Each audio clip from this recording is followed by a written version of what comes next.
नमस्कार मित्रांनो. गणपती आपापल्या घरी आलेले आहेत, बसले आहेत. आपण त्यांची पूजा आणि आरती सुरू केली आहे. गणपतीच्या आधी हरताळिका किंवा काजळ तीज हा महिलांचा अतिशय आवडता सण किंवा व्रत हे आटोपलं. आता वेळ आली आहे गौरी पूजनाची. आता गौरी पूजन हा शब्द कोकणात प्रामुख्याने आणि पश्चिम महाराष्ट्रातल्या काही भागात प्रचलित आहे, पण इतर ठिकाणी पश्चिम महाराष्ट्रातच काही ठिकाणी आणि विदर्भ आणि मराठवाड्यात त्याला महालक्ष्म्या किंवा लक्ष्म्या या नावाने संबोधलं जातं. आता गौरी पूजन हे झालेलं आहे. काजळ तीजला, हरतालिकेला गौरीचं व्रत आपण साजरं केलं. मग पुन्हा हे गौरी पूजन कशासाठी आणि ही गौरी कोणती? या गौरीचा पार्वतीशी काही संबंध आहे का? आपण जेव्हा महालक्ष्मी हा शब्द वापरतो तेव्हा बरेचदा असं वाटतं लोकांना की विष्णू पत्नी लक्ष्मी हिच्याशी महालक्ष्मीचा काहीतरी संबंध आहे किंवा महालक्ष्मी म्हणजेच विष्णू पत्नी लक्ष्मी असं मत ज्यांचं झालंय त्या लोकांनी अ, विशेषतः कोल्हापूर ची महालक्ष्मी जी आहे, जिला महालक्ष्मी म्हणतात, तिचा संबंध विष्णूशी जोडलाय. आणि तो जोडला गेल्यामुळे जो तिरुपती बालाजी आहे तिथून तिच्याकरता साडी वगैरे आणतात आणि जी प्रथा तिरुपती बालाजीला आहेत, लाडू, मेव्याचा लाडू देण्याची किंवा बुंदीचा लाडू देण्याची, तीच प्रथा सुरू करण्याचा प्रयत्न कोल्हापूरच्या विश्वस्तांनी केला होता आणि त्याला स्थानिक लोकांनी विरोध केला होता. कारण ती लक्ष्मी नाही, विष्णू पत्नी लक्ष्मी नाही, हे अनेकांच्या लक्षात आलं. दशमहाविद्या नावाच्या 10 महाविद्यांची संकल्पना तंत्र धर्मामध्ये आहे. तंत्र धर्म म्हणजे तंत्र संप्रदाय हे महिला प्रधान आहे, स्त्री प्रधान आहे. म्हणून त्यांच्याकरता वामाचार किंवा वामपंथ हे दोन शब्द वापरण्यात आले आणि वामाचार आणि वामपंथ या दोन्ही शब्दाचे अर्थ विकृत करण्यात आले. त्या दोन्ही शब्दाचा अर्थ असा होतो, स्त्रियांना ज्या ठिकाणी महत्वाचं स्थान आहे, ज्या दैवताच्या पुजारिणी स्त्रिया असतात किंवा ती दैवत ही स्त्री आहेत, म्हणजे मातृसत्ताक किंवा स्त्री सत्ताक या दोन्ही पद्धतीतल्या दैवतांचं जे पूजन आहे किंवा त्यांचं चिंतन आहे किंवा त्यांचं तत्वज्ञान जे मांडलं गेलं ते दशमहाविद्या या संकल्पनेत मांडलं गेलं आणि त्याच्या अंतर्गत महालक्ष्मी ही एक महाविद्या आहे. अनेकांनी तिला पार्वतीशी जोडलाय. पण या गणपती उत्सवाच्या काळात किंवा काही ठिकाणी नवरात्रीच्या काळात जे गौरी पूजन होतं त्याचं स्वरूप काय आहे आणि विशेषतः त्याचं मूळ कशात आहे याचा शोध घेण्याचा प्रयत्न आपण या ठिकाणी करूया. 2005 मध्ये असत्याची सत्यकथा या शीर्षकाखाली साप्ताहिक चित्रलेखामध्ये एक लेखमाला माझी प्रकाशित झाली आणि त्यामध्ये अनेक सणांचा उल्लेख असलेले लेख होते आणि सणांची माहिती असणारे लेख. त्या सर्व लेखांचं संकलन सणांची सत्यकथा या पुस्तकात केलं आहे. पुण्याच्या विश्वकर्मा पब्लिकेशनने हे पुस्तक प्रकाशित केलं आणि अतिपरिचित असा शब्द या ठिकाणी वापरला, गौरी गणपती. आणि हा गौरी गणपतीचा सण हा कोकणातल्या लोकांसाठी अतिशय प्रिय आहे. आपण या 4-5 दिवसामध्ये दूरदर्शन व इतर अनेक वाहिन्यांवर बातम्या पाहिल्या असतील की मोठ्या संख्येने कोकणातले लोक जे मुंबई पुण्याकडे राहतात ते परत आपल्या कोकणातल्या गावाकडे परतताना दिसतात. विशेषतः तळ कोकण हा जो भाग आहे त्या भागामध्ये गौरी गणपतीचा सण मोठ्या प्रमाणात साजरा होतो. त्याला कुळाचाराचंही रूप आहे आणि सणाचंही रूप आहे आणि उत्सवाचंही रूप आहे आणि काही प्रमाणात त्याला व्रताचंही रूप आहे. म्हणून त्याच्याबद्दलची माहिती आपण या लेखात पाहूया. एक गाणं गौरी गणपतीच्या संदर्भातलं, गौरीच्या संदर्भात प्रामुख्याने. गौरी आली सोन्याच्या पावली, गौरी आली चांदीच्या पावली, गौरी आली गाई वासरांच्या पावली, गौरी आली पुत्र पौत्रांच्या पावली. गौरी येते ती अनेक माध्यमातून येते. म्हणजे तिच्या रूपाने आपल्याकडे सोनं येतं, चांदी येते, गाई वासरं त्यांची खिल्लार येतात आणि पुत्र आणि पौत्र याचा अर्थ कुटुंबाचा विस्तार होतो. अशा तऱ्हेने गौरीचं जे स्वरूप आहे ते सर्वांना सुख देणार आहे. तर अशा तऱ्हेने तिच्याबद्दलचं जे गाणं हे महाराष्ट्रात म्हटलं जातं आणि या गौरी गणपतीच्या आधी गणपतीच आलेला असतो. गौरीच्या आधी गणपती आला असतो. कदाचित जणू काय तो गौरीच्या स्वागतासाठी आला असतो असं म्हणायला हरकत नाही. बाळ गोपाळाच्या रूपात त्यांच्यापुढे नाचत बागडत असतो. महाराष्ट्राच्या सांस्कृतिक पर्यावरणाचं एक महत्वाचं वैशिष्ट्य ठरलेला हा सण आहे. त्याचं नाव आहे गौरी गणपती. गौरी हा एक सण आहे, तर गणपती हा उत्सव आहे. सण व्यक्तिगत पातळीवर, तर उत्सव सार्वजनिक स्वरूपात साजरे केले जातात. पूर्वी मर्यादित स्वरूपात साजरा केला जाणारा गणेशोत्सव हा आज लोकोत्सव झाला आहे. त्याच्या आयोजनामागे धार्मिक, सामाजिक, राजकीय तसेच आर्थिक हितसंबंधही कारणीभूत आहेत. बालवयातील आपले भावविश्व गणपती या लोकदैवताशी जोडले जाते ते गणेशोत्सवामुळे. त्या धार्मिकतेपेक्षा उत्सवी वृत्तीच अधिक असते. आपल्या मित्रांसोबत, शेजार पाजाऱ्यांसोबत मनसुक्त हुंदडायचा मुक्त परवाना या निमित्तानं सगळ्यांनाच मिळतो. या उत्सवाच्या आयोजनात सर्वांचा सहभाग असल्यामुळे सर्वच वयोगटातील मुलामुलींना सहजपणे एकमेकात मिसळता येतं. यावेळी नव्या ओळखी होतात, तशी जुनी मैत्री अधिक घट्ट होते. गणपती उत्सवात 10 दिवस अनेक पद्धतीने धमाल चालू असते. सर्वांनाच या निमित्तानं नाचता बागडता येतं. आनंदाला उधाण आणणारा हा उत्सव काही घरात 1.5 दिवस, 3 दिवस, 5 दिवस, तर काही दिवस, काही ठिकाणी 7 दिवस एक कुळाचार म्हणून साजरा होतो. अशा रीतीनं या उत्सवाला व्यक्तिगत व सार्वजनिक अशी दोन्ही रूपं आहेत. गणेशाच्या स्थापनेच्या आदल्या दिवशी हरतालिका या नावाने ओळखला जाणारा स्त्रियांचा सण असतो.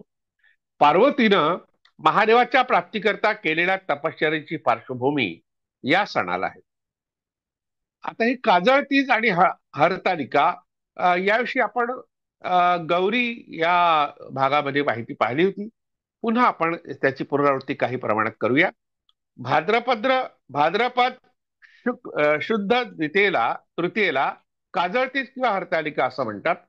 अली म्हणजे सख्यानी, हरित म्हणजे अपहरण केलेल्या पार्वतीने एका गुहेत या व्रताचं पालन केलं. म्हणजे सख्याने तिचं हरण केलं, म्हणजे तिला पळवलं आणि गुहेत तिला ठेवलं. तिथे तिने तपश्चर्या केली आणि जे व्रत केलं त्याला हरतालिका म्हणतात, असं एक स्पष्टीकरण या व्रताबद्दल दिलं जातं. सौभाग्य प्राप्तीकरता महिलांनी पाण्याचा थेंबही न घेता हे व्रत आचरायचं असतं. म्हणजे जो मिळाला नवरा तो टिकून राहावा, याचा अर्थ तो जिवंत राहावा, त्याचं आरोग्य चांगलं राहावं, या सगळ्या सद्भावना महिलांच्या या व्रतामागे आहे. शिवगौरीची पूजा करून रात्रभर जागायचं व विसर्जनानंतर अन्न पाणी घ्यायचं असा या व्रताचा नियम आहे. हे व्रत विशेष करून महाराष्ट्रात मोठ्या प्रमाणात आचरलं जातं. या व्रताचं हरितालिका असंही नाव आहे. ते पडण्यामागे एक स्पष्टीकरण असं दिलं जातं की हरिताल पासून पिवळ्या रंगात पार्वतीची प्रतिमा रंगवली जात असे, त्यामुळे तिला हरितालिका असं म्हणतात. भाद्रस्य कज्जली कृष्णा शुद्धाच हरितालिका, म्हणजे काळ्या रंगाची पार्वती या दिवशी उजळ झाली, म्हणून या तृतीयेला काजळ तीज असं म्हटलं जातं.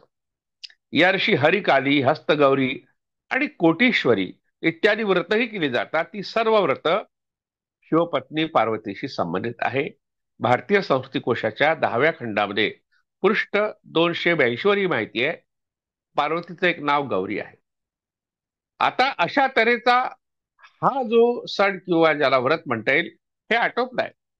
आणि गौरी हा शब्द शिवपत्नीसाठी वापरलाय. हरितालिका या शब्दातील हरिताल एक वृक्षाचं नाव असून ते गौर या पर्वतावर मोठ्या प्रमाणात आहे. गौर नावाचा पर्वत आहे आणि त्यात ते हरिताल नावाचा वृक्ष आहे. आणि हा जो गौर पर्वत आहे तो कैलासाच्या उत्तरेकडे असून तो सोन्याचा आहे अशी समजूत आहे. त्याच्या पायथ्याशी बिंदू नावाचं सरोवर आहे. त्या सरोवराच्या काठी भगीरथाने तपश्चर्या केली होती. त्याचप्रमाणे इंद्राने या ठिकाणी अनेक यज्ञ केले होते अशी माहिती वायू, ब्रह्मांड व मत्स्य पुराणात आलेली आहे. भारतीय संस्कृती कोशाच्या तिसऱ्या खंडामध्ये ही माहिती आहे, पृष्ठ 214 वर. यावरून गौर या पर्वताशी संबंधित गौरी ही स्वतंत्र मातृदेवता असावी असं दिसून येतं. मुळात काळ्या रंगाची पार्वती गौर पर्वतावरील हरिताल वृक्षाच्या लाकडापासून पिवळ्या रंगात निर्मिली गेल्यामुळे गौरी या रूपात आली, असा गौरी, हरिताल, हरितालिका व काजळतीज या शब्दामागील अनुबंध आहे. पार्वतीच्या गौरी या नावाचं स्पष्टीकरण वेगवेगळ्या रीतीने पुराणामध्ये आढळतं. स्कंद पुराणातील उल्लेखानुसार पार्वती आधी काळी होती. तिने अनरकेश्वर तीर्थात स्नान करून तिथल्या लिंगापुढे दीपदान केल्यामुळे ती गोरी झाली. वायुपुराणात असा उल्लेख आहे की देवी पार्वती अर्धी पांढरी व अर्धी काळी होती. नंतर तिने स्वतःला दोन रूपात विभावून गेलं. त्यातलं एक पांढरं तर दुसरं काळं, ही सुद्धा माहिती भारतीय संस्कृत कोशात आहे आणि 5व्या खंडात पृष्ठ 534 आहे. आता ही जी मिथकं तयार झाली आहेत, या मिथकामागचा उद्देश काय आहे? तर त्यात मातृदेवता दोन वेगवेगळ्या असतील तर त्या दोन्ही मातृदेवतांचे जे उपासक आहेत ते एकत्र आल्यावर म्हणजे त्या मातृदेवतांचं विलिनीकरण होतं. त्या दोन कथा एकत्र येतात, त्यांची स्वरूपं वेगळी असतात, त्यातून वेगळं एक स्वरूप तयार होते तिसरं, असं त्यातून सूचित होतं. म्हणजे एकत्रीकरण किंवा वेगळेपणा, विलिनीकरण किंवा विभक्तीकरण हे सतत होत राहतं. वैदिक रुद्राची गौरांग सहचरी व सिंधू संस्कृतीतील कृष्णवर्ण मातृदेवता यांच्यामधील हा फरक सूचित होत असावा, असं नीलकमल शर्मा यांचं म्हणणं आहे. ते म्हणतात की यही देवी के विविध रूप का ऐतिहासिक रहस्य है, परंतु पुराणों के समय तक इस प्रजातीय भेद की स्मृति लोगों में विद्यमान रही हो, इसकी अधिक संभावना नहीं जान पड़ती. देवी के इन दो वर्णों को रूपों का प्रतीक माना जाता था.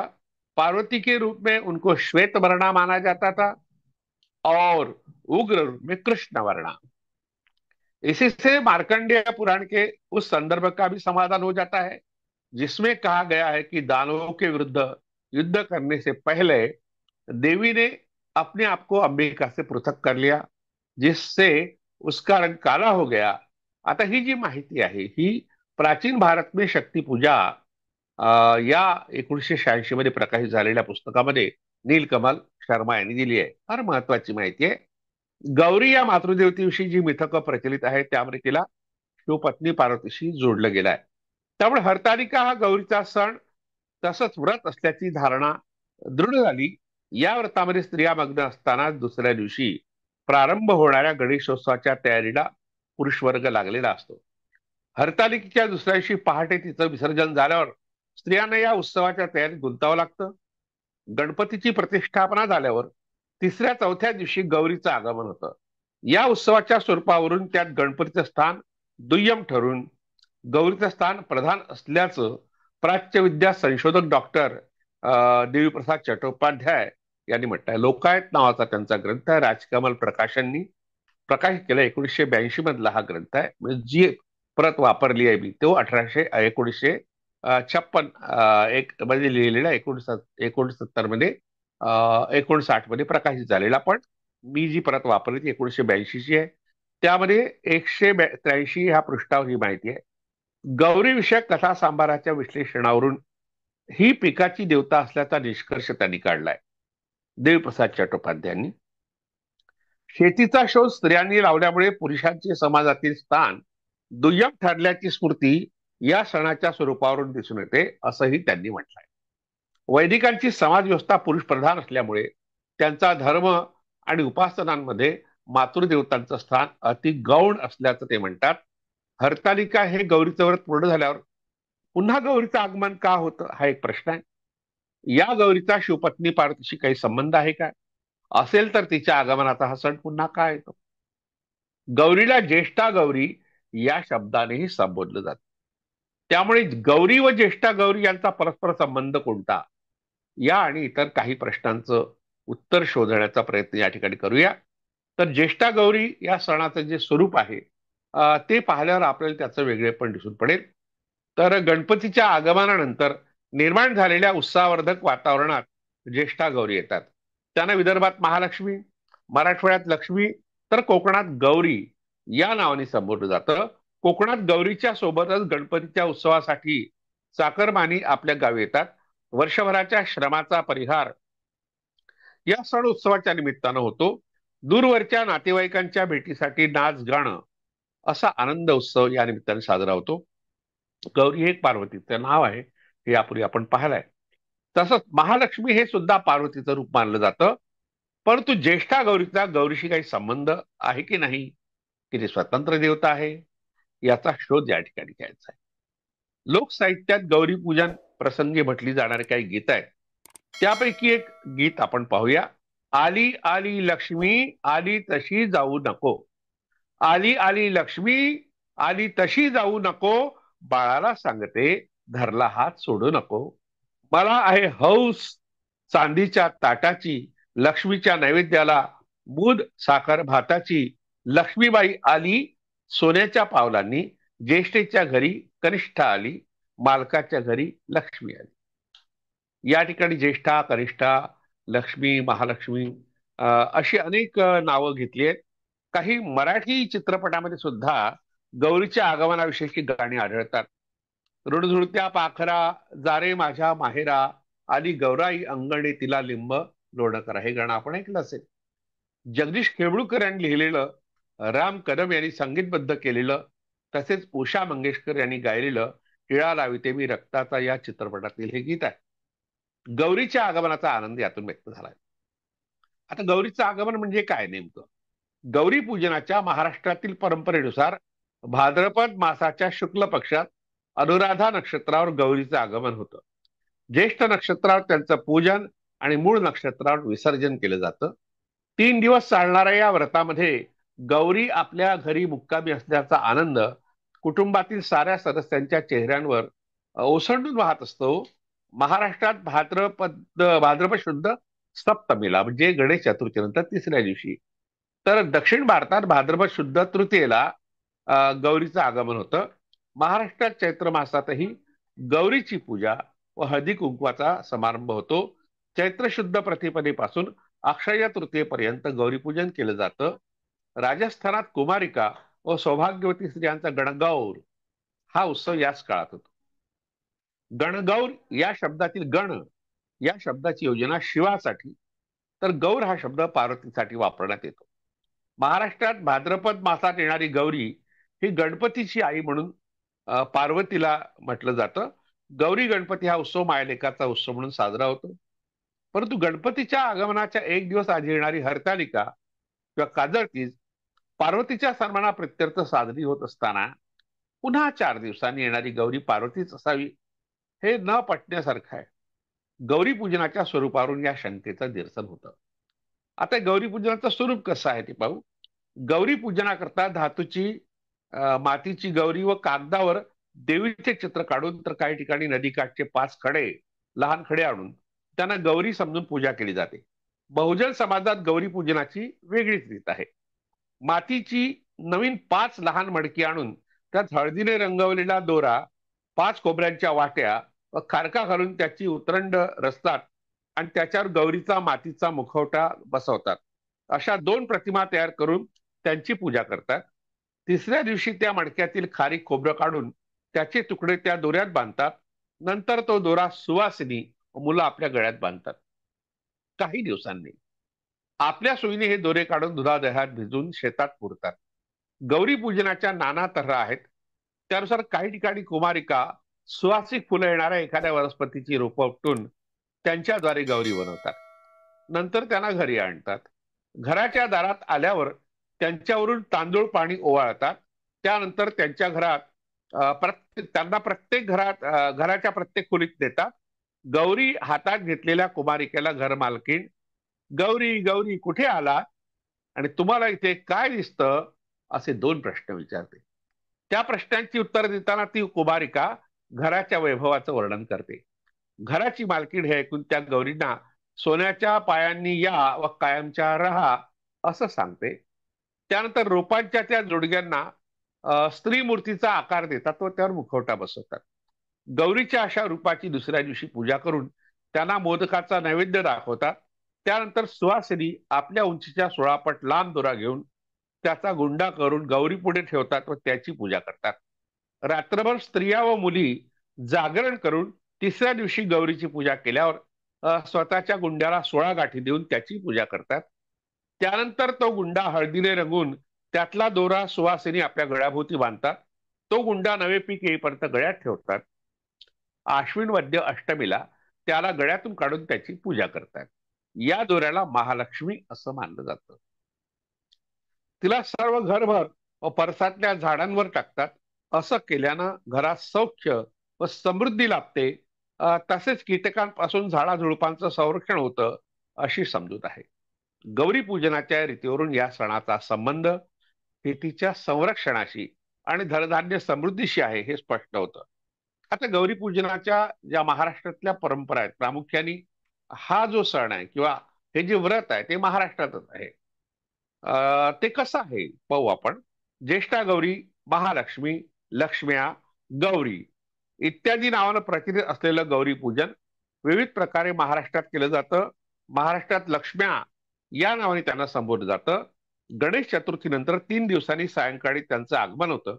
अष्टमीला विविध प्रकारच्या पक्वान्नांचा पाहुणचार घेऊन त्या परततात अशी श्रद्धा आहे. कनिष्ठा व ज्येष्ठा गौरी या दोघींना पुरणाचा नैवेद्य दाखवला जातो. विविध प्रकारच्या भाज्या हे या व्रताचं वैशिष्ट्य असतं. निमंत्रितांना जेवण दिल्यावर उरलेलं उष्ट अन्न व खरकट जमिनीत पुरलं जातं. या सणाचं महत्व असं की यावर्षी घरातील स्त्रिया प्रथम जेवतात. स्त्रियांना फार सन्मान या सणामध्ये आहे, यातून दिसतं. या सणाच्या काळात घरातील कर्त्या स्त्रीची मासिक पाळी आली किंवा इतर काही अघटित घडलं तर नवरात्राच्या सप्तमीला हा सण साजरा केला जातो. घरची कर्ती स्त्री मरण पावली तर नवी सून, नवी लक्ष्मी घरात येईपर्यंत हा सण साजरा होत नाही. यावरून स्त्रियांचा सन्मान करण्याकरता या सणाची योजना आहे हे स्पष्ट होतं. कोकणामध्ये गौरी या नावानं तेथील जनमानसाचा हळवा कोपरा असलेला हा सण मोठ्या उत्साहात साजरा होतो. तेथील शेतकरी नदीवर तेरडा नेऊन ठेवतात. नंतर नारळ व कोरे सूप नेऊन तो तेरडा व 7 कडे परत आणतात. तेरड्याची रूपं एकत्र बांधून त्यापासून गौरीची प्रतिमा बनवतात. त्यावर मातीचा मुखवटा बसवतात. त्या मूर्तीला साडी नेसून दागदागिन्यांनी तिला सजवतात. कोल्हापूर परिसरात तेरड्यांच्या झाडापासून केलेल्या महालक्ष्मी उभ्या करतात आणि त्यांच्या शेजारी गणपती बसवतात. अष्टमीला अनेक जणींच्या अंगात लक्ष्मीचा संचार होतो असं मानलं जातं. जिच्या अंगात असा संचार झाला असेल ती स्त्री जिच्या ओटीत गणपती टाकेल तिला मूल होतं अशी धारणा आहे. या भागात नवमीला सकाळी लक्ष्मी उठतात. त्यावेळी जमलेल्या स्त्रिया एकमेकींची गहू आणि काकडीने ओटी भरतात. चांद्रसेनीय कायस्थ प्रभू समाज, ज्याला सिकेपी म्हणतात, ते गौरींना वेगळ्या रीतीने घरात आणतात. दुर्वा व तेरड्याच्या झाडापासून ते गौरी बनवतात. त्यावर खण किंवा रेशमी सोहळं पांघरतात. घराच्या प्रवेशद्वारात पाट मांडून त्यावर गौरीचं सूप ठेवतात. त्यांना घरात आणतात. गौरीचं सूप हातात घेऊन घराची प्रमुख स्त्री घराच्या सर्व भागात जाते. गौर कुठे आली असं तिला त्यापैकी एक स्त्री विचारते. मग प्रत्येक खोलीवर तेथील वैभवाचं जे वर्णन आहे ते केलं जातं. दुसऱ्या दिवशी मोठी पूजा होते. सुपात नारळ, सुपारी, हळकुंड इत्यादी पदार्थ घेऊन ते सूप गौरीला वाहतात. यावेळी गौरीला घावन घातल्याचा नैवेद्य असतो.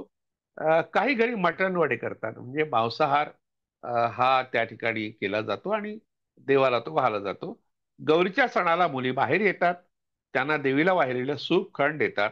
मराठवाड्यात मात्र लक्ष्म्यांच्या वेळेस मुली बाहेर येत नाही. कोकण आणि मराठवाडा इथल्या ज्या गौरी पूजनाच्या परंपरा आहेत त्या थोड्याशा वेगळ्या आहेत हे यातून दिसतं. विदर्भात गौरींना महालक्ष्मी म्हणून संबोधलं जातं.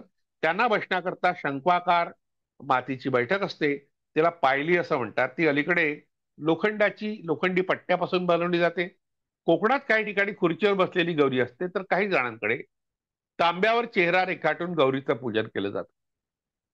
पहिल्या दिवशी गौरीला भाजी आणि भाकरीचा नैवेद्य दाखवला जातो.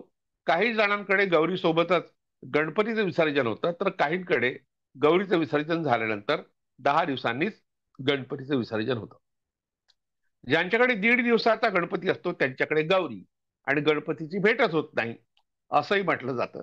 अलिबाग तालुका आणि त्यापुढे दक्षिण रायगड, रत्नागिरी व सिंधुदुर्ग या भागात सुपे ओवसणे ही प्रथा आहे. ही प्रथा दरवर्षी होत नसून ज्या वर्षी पूर्वा नक्षत्रावर गौरीचं पूजन होतं त्याच वर्षी ही सुपे ओवसली जातात. महालक्ष्म्याविषयीच्या धारणा व विधी महाराष्ट्रातील इतर प्रदेशाप्रमाणेच येथेही प्रचलित आहेत. स्थळ व औचित्याचा विचार करता या परंपराचा उल्लेख विस्ताराने करता येत नाही. या सणाला 16 भाज्या केल्या जातात. आता ह्या 16कडे काय महत्व आहे? कारण गौरीच्याच वेळेस या गौरी पूजनाच्या वेळेसच 16 भाज्या का? तर गौरीच्या सणात 16 अंकाचं खूप महत्व आहे. 16 प्रकारच्या भाज्या यावेळी जाणीवपूर्वक केल्या जातात. त्यामागील कारण चंद्राच्या 16 कला हे आहे. आता ह्या कलांची नावं आहेत. तर शंखिनी, पद्मिनी, लक्ष्मी, कामिनी, व्यापिनी, ऐश्वर्यवर्धिनी, मुंदा, आश्चर्यदा, आल्हादिनी, व्यापिनी, मोहिनी, प्रभाप्रदा, क्षीरवर्धिनी, वेगवर्धिनी, विकासिनी आणि स्वामिनी, या 16 ही कलांची अशी 16 नाव आहेत. यावरून या सणाचा संबंध निसर्ग क्रमाशी आहे हे दिसून येतं. त्यामुळे 16 प्रकारची पक्वान्न, पूजेला 16 प्रकारची पत्री लागतात. गौरीचं आवाहन केल्यावर ती 16 कलांसह येते असं मानलं जातं. 27 नक्षत्रांपैकी 16 नक्षत्र पूर्ण झालं, 17वं नक्षत्र अनुराधा येतं. यावेळी घरी भाज्यांची रेलचेल असते, शेतात पीक भरभरून आलेलं असतं. या धान्य लक्ष्मीचं प्रतीक म्हणून घरी लक्ष्मीला आवाहन केलं जातं. त्यामुळे अनुराधा नक्षत्रावर गौरींना घरी आणलं जातं. आता या सगळ्या माहितीमध्ये लक्ष्मी आणि ज्येष्ठा ही दोन शब्द बरेचदा आलेली आहे. तर त्याचा अर्थ काय आपण पाहू. ज्येष्ठा गौरी या शब्दातील ज्येष्ठा ही या व्रताची मुख्य देवता आहे. त्याचप्रमाणे तिचं स्वरूप असलेली लक्ष्मी तिच्यासह पूजली जाते, म्हणून त्यांचा परिचय करून घेणं आवश्यक आहे. रूढ धार्मिक आस्थानुसार लक्ष्मी ही विष्णुपत्नी मानली जाते, परंतु मुळात ती विष्णुपत्नी नव्हती. वैष्णव संप्रदायाच्या प्रभावामुळे ती विष्णुपत्नी म्हणून प्रस्थापित झाली. लक्ष्मी या पदाला महा हे विशेषण लावून महालक्ष्मी हा शब्द तयार होतो. पार्वतीसाठी तो वापरतात, लक्ष्मीपेक्षा आणखी मोठी या अर्थाने. त्यामुळे कदाचित पार्वतीचं एक संबोधन असलेला गौरी हा शब्द ज्येष्ठा या शब्दानंतर आला असावा. वास्तविक गौरी किंवा पार्वतीचा ज्येष्ठेशी काहीही संबंध नाही. गौरी ही गणपतीची आई मानली जाते, पण पुण्याकडे ज्येष्ठा गौरी ही गणपतीची बहीण म्हणून प्रचलित आहे.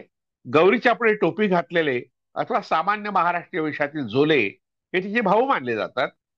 माहेर वाशिणीला ज्यांचा मोठा आधार असतो असे भाऊ व माहेर वाशिणीच्या अतूट संबंधाचा हा सण आहे हे यावरून स्पष्ट दिसतं. कोणतंही प्रचलित दैवत या सणामागे नाही.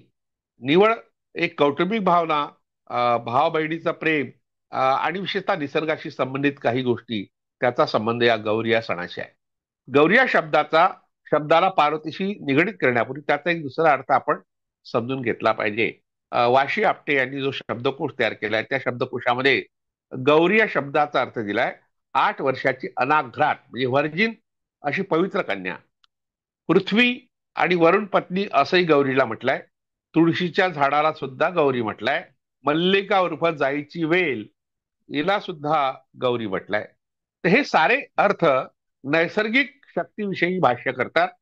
त्यामुळे स्त्रियांच्या प्रजनन शक्तीचा गौरव करणे हा या सणाचा प्रमुख हेतू आहे हे स्पष्ट येत होतं. लक्ष्मी हा शब्द पोटची लेक या अर्थाने वापरत आहे. सवाष्ण भोजनाच्या वेळेस कुमारिकांचं पूजन केलं जातं. आता कुमारिकेच्या पूजनात देवीला पूजनाची परंपरा भारतात फार प्राचीन काळापासून चालत आली आहे. नववधूलाही लक्ष्मी म्हटलं जातं. तिच्या रूपानं घरात समृद्धी नांदते अशी धारणा प्रचलित आहे. लक्ष्म म्हणजे लक्षण अर्थात वैभवाचं चिन्ह म्हणजे लक्ष्मी होय. दुर्गा सप्तशतीमध्ये लक्ष्मी हा शब्द निवृत्ती या भारतातील आदी गणमातेसाठी वापरला असून तिला राक्षसांची लक्ष्मी म्हटलंय. आता निवृत्ती आणि ज्येष्ठेचा काय संबंध आहे आणि ज्येष्ठ आणि ज्येष्ठराज यांच्यामधलं नातं काय याविषयीची माहिती आपण पाहू. असुर अर्थात राक्षस म्हणजे आर्यपूर्व भारतीय लोकांची आद्य मातृदेवता निवृत्ती ही ज्येष्ठा म्हणजे मोठी या नावाने प्राचीन काळात प्रचलित होती. तिचं स्थान उच्च असल्यामुळे तिला या शब्दानं संबोधलं जात असे. त्यामुळेच आर्यांच्या प्रभावाखालील साऱ्या ग्रंथांमध्ये तिची बदनामी करणाऱ्या कथा पेरल्या गेल्या आहेत. तसेच ज्येष्ठराज या नावाने या संबोधनाने प्रसिद्ध अशा विनायकाच्याही बदनामीची मोहीम ब्राह्मण ग्रंथांनी जवळपास 400 वर्ष चालवली होती. बोधायन गृहसूत्रातील ज्येष्ठाकल्प, विनायक कल्प, मानव गृहसूत्रातील षष्टी कल्प, विनायक शांती कर्म किंवा भूतोत्पत्ती शांती कर्म, याज्ञवल्क्य स्मृतीतील गणपती कल्प या सगळ्या भागामधून आपल्याला गणपतीच्या विरोधात किंवा ज्येष्ठराज नावाने ओळखल्या जाणाऱ्या दैवताच्या विरोधात ब्राह्मण ग्रंथांनी कशी एक मोहीम उघडली होती हे दिसून पडतं. त्याचप्रमाणे भागवत, हरिवंश, पंचदशी, नाट्यशास्त्र, पंचकवस्तुवृत्ती, काश्यप संहिता, पद्मपुराण, लिंग पुराण, मार्कंडेय पुराण, महाभारत, मनुस्मृती इत्यादी ग्रंथांनी सुद्धा विनायकाच्या विरोधात मोहीम उघडली होती. हे आपण अगदी विनायक हा जो आहे तो विघ्नकर्ता होता आणि विघ्नहर्ता कसा झाला याबद्दलच्या भागात ही माहिती पाहिली आहे. या विषयावर प्राच्यविद्या संशोधक डॉक्टर राचिन ढेरे यांनी ज्येष्ठ आणि ज्येष्ठराज या आपल्या शोध प्रबंधात प्रखर प्रकाशझोत टाकलाय. लोकदैवतांचं विश्व हे त्यांचं जे पुस्तक पद्मगंधा प्रकाश यांनी प्रकाशित केलंय 1996 मध्ये. त्याच्या पृष्ठ क्रमांक 22 वर ही माहिती आहे. आता पृष्ठ क्रमांक प्रकाशन वगैरे मी यासाठी सांगतो, ज्यांना या विषयात अभ्यास करायचा त्यांना हे संदर्भ उपलब्ध व्हावेत. प्राचीन ग्रंथांमध्ये लक्ष्मीची मोठी बहीण या नात्याने तिला ज्येष्ठा तसेच अलक्ष्मी या शब्दांनी संबोधलं जात असल्याचं ते म्हणतात. राचिन ढेरे म्हणतात, महाभारतकारांनी लक्ष्मीचा देवांशी आणि अलक्ष्मीचा असुरांशी संबंध जोडला आहे. हे सांगताना त्यांनी महाभारताच्या वनपर्वातील एक श्लोक संदर्भादाखल दिलाय. तो असा, लक्ष्मीस्तु देवान गमद लक्ष्मीर सुरा नृपः. म्हणजे हे राजा, लक्ष्मी देवांकडे गेली आणि अलक्ष्मी असुरांकडे. अथर्ववेदाच्या अलक्ष्मी नाशन सूक्तात अनेक प्रकारच्या लक्ष्मी असल्याची कल्पना करून पुण्या व पापी लक्ष्मी असे लक्ष्मीचे 2 प्रकार सांगितले आहे. षष्टी या शब्दाने संबोधल्या गेलेल्या प्राचीन भारतीय लोकांच्या मातृदेवतेला अलक्ष्मीशी समरूप मानून तिला विघ्न देवता म्हणून वैदिक साहित्यात संबोधलेलं आढळतं. श्री सुक्तामध्ये लक्ष्मीच्या उपासनेचा पुरस्कार करून अलक्ष्मीचा मात्र तिरस्कार केला आहे.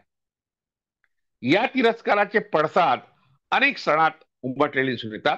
आर्यांच्या सणांचा प्राचीन व अर्वाचीन इतिहास या ग्रंथाचे लेखक जे आहेत ऋग्वेदी यांनी ब्राह्मण वर्णातील सर्वच लोक हा उत्सव पाळीत नाहीत अशी नोंद केली. म्हणजे ज्याकडे आपण मोठ्या उत्साहाने पाहतो त्या उत्सवाकडे किंवा त्या व्रताकडे ब्राह्मण लोक तिरस्काराने पाहतात याची नोंद ब्राह्मण, विशेषतः ऋग्वेदी ब्राह्मण असलेल्या ऋग्वेदी नावाचे जे दुभाषी नावाचे लेखक होते, प्रख्यात लेखक पु ल देशपांडे यांचे आजोबा, त्यांनी म्हटलंय.